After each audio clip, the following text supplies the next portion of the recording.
زندگی گل به توان ابدیت.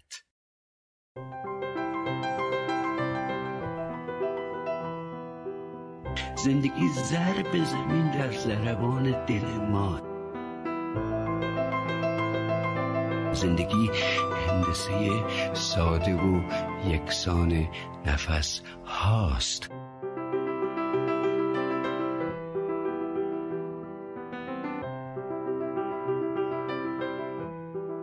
هر کجا هستم باشم. آسمان مال من است.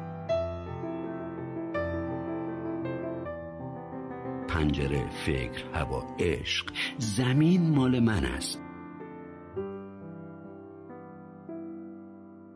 ساده باشیم.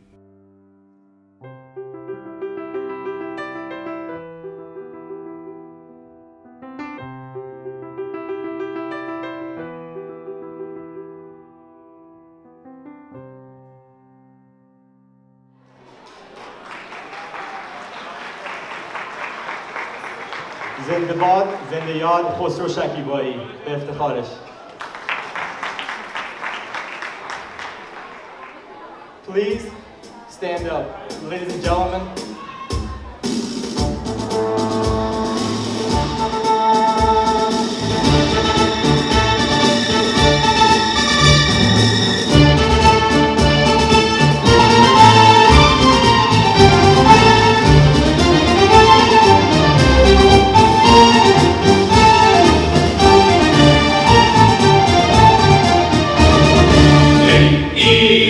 ای مرز پرگوهر، ای خاکت سرچشمه هنر، دور از تو اندیشه بدا، پاینده مانی تو جاودان. ای دشمن به سنگ خانه ای من آهنم، جان من فدای خاک میهنم.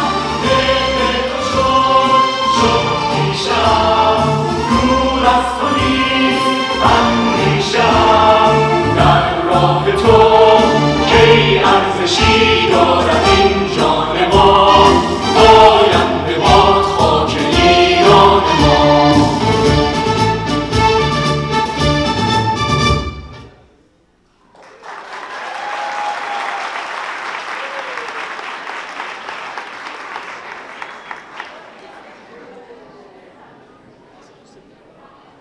Hello and welcome to our Nowruz party. I'm extremely excited to be here. Welcome.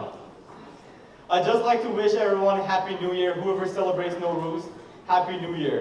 Happy New Year.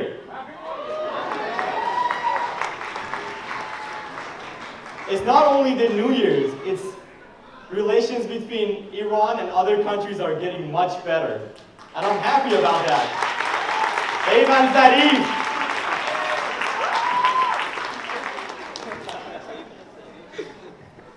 It is important to say how happy I am that the negotiations in Switzerland regarding Iran's nuclear future have concluded to a great success. The reason why we all gathered here tonight is the Nowruz, Persian New Year, and the beginning of the spring. I am so honored to see that the Persian Club tonight has broken a record. This year, Persian Club's executive board has improved the club so greatly that we have sold over 280 tickets. Woo!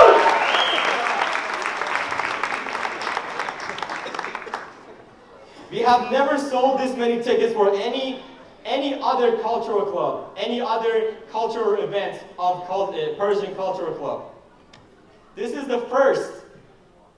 I would like to thank anyone who helped us get here tonight and organize this event. Food tonight is by Pars Restaurant from New York, and our DJ is DJ Mikhak Noghraei. به افتخارشون.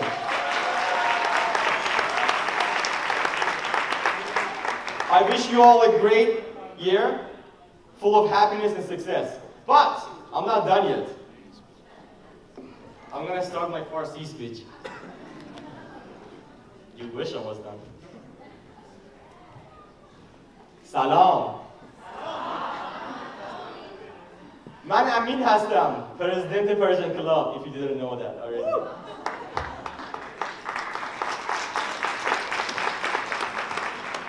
عیدتان مبارک. سال نو، سال 1394 خورشیدی بر همه شما خجسته و گرامی باد.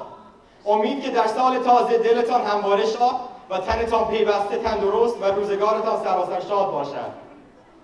نوروز برابر با اول فروردین ماه به تقویم خورشیدی جشن آغاز سال نو ایرانی و یکی از کهن‌ترین جشن‌های به جا مانده از دوران ایران باستان است و هنوز هم مردمان مناطق مختلف فلات ایران این جشن را جشن می‌گیرند.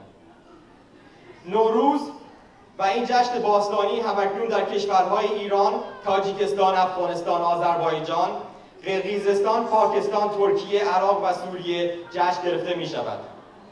درباره پیدایش نوروز و مناسبت تاریخی آن داستانها و روایات متفاوت بسیار است.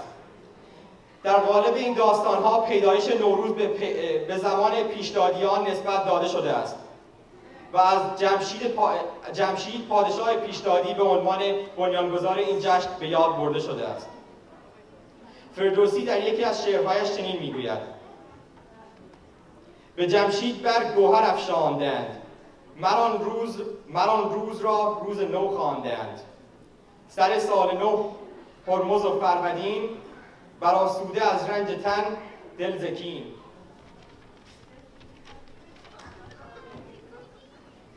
چنین روز فرخ از آن روزگار، بمانده از آن خسروان یادگار.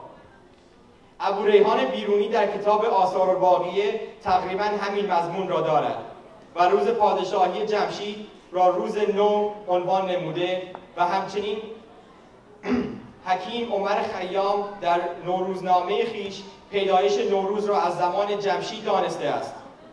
به غیر از آثار مکتوب شده که اشاره بر برپایی نوروز دارد، در تخت جمشید هم نگاره‌هایی از مراسم پیشکش هدایا به پادشاهان هخامنش در آنجا منقوش شده است. در تمام طول تاریخ نوروز جشن گرفته می شده است. پایدار ماندن نوروز در فرهنگ ایرانی را می توان در پیوند عمیق آن با آیین‌های ایرانی، تاریخ این کشور و حافظه فرهنگی ایرانیان دانست. دلبستگی و پیوند با این جشن چنان است که مردم هر کجا که باشند و زمانه هر گونه که باشد برگزاری آن هرگز فراموش نمی شود. به هر حال ما هم اینجا گرد هم آمده ایم تا همان گونه که نیاکان ما در طول تاریخ این رسم فرخنده و این جشن ملی را نگهبان بودند، ما نیز به نوبه خود سهمی در حفظ این میراث کهن داشته باشیم. مناسب می‌دانم یادی کنم از زنده یاد فریدون مشیری با شعری به عنوان بهار.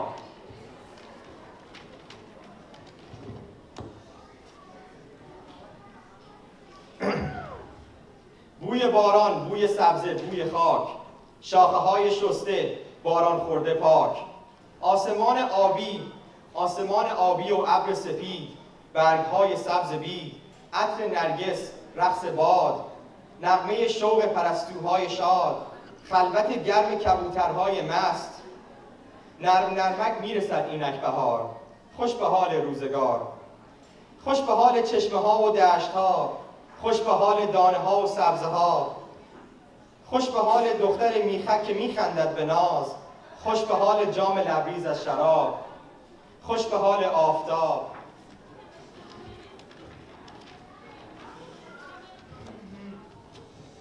ای دل من، گرچه در این روزگار جامه رنگین نمی پوشی به کام، باده رنگین نمی نوشی به جام، نقل و سبزه در میان سفره نیست، جامت از آن می که می باید تهیست. ای دریغ از تو اگر چون گل نرقصی با نسیم، ای دریغ از ما اگر